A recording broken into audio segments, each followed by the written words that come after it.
नमस्कार, जय भीम, जय भारत। हुआ है कि बिहार में बिहार बंद का आह्वान किया गया है और बिहार बंद में जब आह्वान किया गया तो बिहार बंद किया भी गया है। उसमें हम लोग देखेंगे कि आखिर हम लोग क्या है, महिला सशक्तिकरण के बारे में केवल क्या हम लोग बात ही करते हैं कि महिलाओं के लिए हम लोग कुछ काम भी किए हैं। क्योंकि अब आप वास्तविक रूप में देखेंगे तो महिलाओं के ऊपर नारा लगाने से तो होगा नहीं। तो भारत में क्या है कि नारा लगाया गया, नारा क्या दिया गया कि बेटी बचाओ बेटी पढ़ाओ। आप जहाँ भी होंगे, जिस क्षेत्र में होंगे, आप इमेजिन करिए, आप कल्पना करिए कि क्या उस क्षेत्र में 4 मेडिकल कॉलेज तो हटा दीजिए, बहुत बड़ी बात हो गई।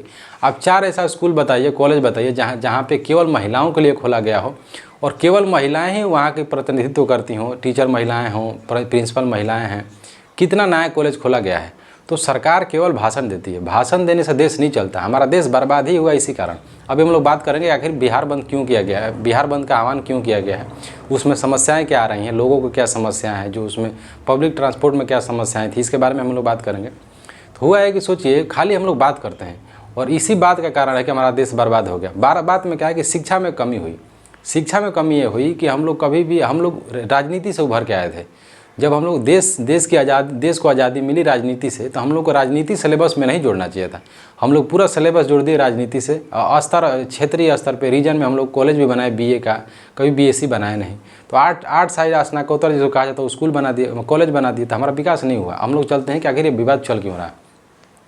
बिहार में हो रहा है, वोटर अधिकार यात्रा चलाई जा रही थी। तो हुआ है कि किसी व्यक्ति के द्वारा मोदी जी की माता जी को अभद्र शब्द बोल दिया गया।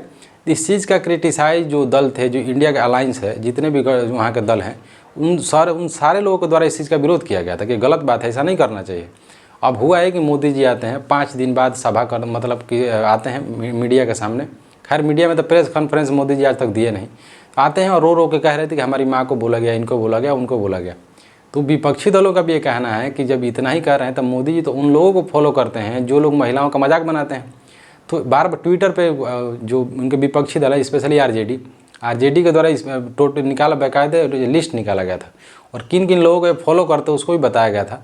और इस चीज़ के जिस बारे में मोदी जी को बुरा लग रहा है, तो मोदी जी के ऊपर भी आरोप लग रहा है कि भी किसी महिलाओं को जर्सी गाय बोलते हैं, क्या बोलते हैं, क्या नहीं बोलते, इनको भी सोचना चाहिए।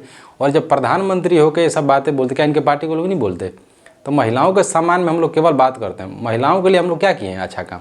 4 कॉलेज बताइए, मेडिकल कॉलेज बताइए ना, 4 को जो खोला हो कोई भी सरकार, चाहे अब की सरकार हो 2004 से ले लीजिए, 2002 से ले लीजिए। तो हम लोग बड़ा बात फेंकते हैं। महिलाओं का प्रतिनिधित्व ना के बराबर है भारत में। आप कैसे बोल सकते हैं? 5 गो नाम रख देने से योजना का महिलाओं का विकास नहीं हो सकता। 4 कॉलेज नहीं खोल पाए हम लोग। 5 पूरे जिला में, किसी भी जिला में 2 मेडिकल कॉलेज खुला हो लड़की के नाम पे, तो लड़की को आगे बढ़ाएंगे कैसे? नारा से बढ़ाएंगे? नहीं बढ़ा सकते। तो हम लोग कभी काम नहीं किए। भाषणबाजी जितना हम कर लेंगे करते हैं। यूरोप की बात करेंगे महिलाओं का प्रतिनिधित्व के बारे में, तो पार्लियामेंट में 50% हो गया। ब्रिटेन में तो 50% तो छोड़िए, ब्रिटेन का जो कैबिनेट होता है उसमें 80% महिलाएं हैं, 80% महिलाएं हैं। फेंकने से हो जाएगा, हम लोग फेंकते हैं, करते कुछ नहीं है। ऐसा ही नहीं कहा जाता कि ब्रिटेन जो है पुराना डेमोक्रेटिक है, मतलब पुराना लोकतंत्र है। अमेरिका हुआ, ब्रिटेन हुआ, यहाँ के जो सर्वोच्च पद होता है वहाँ पर महिलाओं को रखा जाता है। और कहा जाता है साइकोलॉजी में और बहुत से ऐसे विशेषज्ञों का कहना होता है कि जिस समाज में महिलाओं का रिप्रेजेंटेशन नहीं होगा वो समाज कभी भी आगे नहीं बढ़ सकता, चाहे किसी भी स्तर का समाज हो। तो हमारे देश में आप सोचिए ना, हमारे देश में अलग कॉलेज चलता है, महिला कॉलेज, लड़कियों के लिए अलग क्लास चलता है, लड़कों के लिए अलग क्लास चलता है। आज हमारी शिक्षा व्यवस्था आज ये डिसाइड नहीं कर पाई कि महिला और पुरुष बैठ के एक साथ पढ़ सकते हैं। तो उससे ज़्यादा आप क्या उम्मीद रखेंगे सरकार से?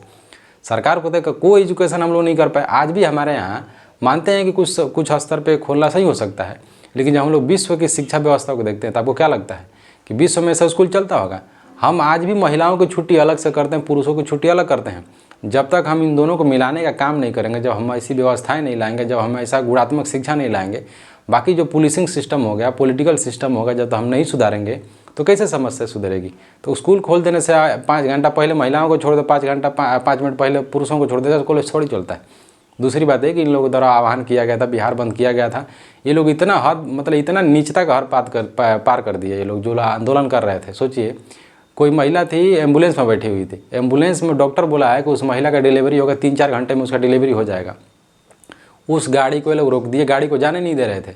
अब सोचिए अगर मीडिया नहीं जाती तो क्या लोग जाने देते? मीडिया गई, वो बार मीडिया वाला उसको झटका लग रहा था कि इतने सामाजिक इतना नैतिकता इनका मर गया है, इतना मेडिकल इमरजेंसी है। एक बच्चा अपने बहन को खाना लेके जा रहा है, उसको ये लोग जाने नहीं दे रहे हैं। तो सोचिए अभी मीडिया है तो ये हाल है, जहाँ पे मीडिया नहीं पहुँचेंगे वहाँ पे ये लोग क्या कर रहे होंगे। कामेरू जो बिरादरी है, जो कमाने खाने वाला, जो रोजी रोटी चलाने वाला बिरादरी है, वो कैसे जिएगा।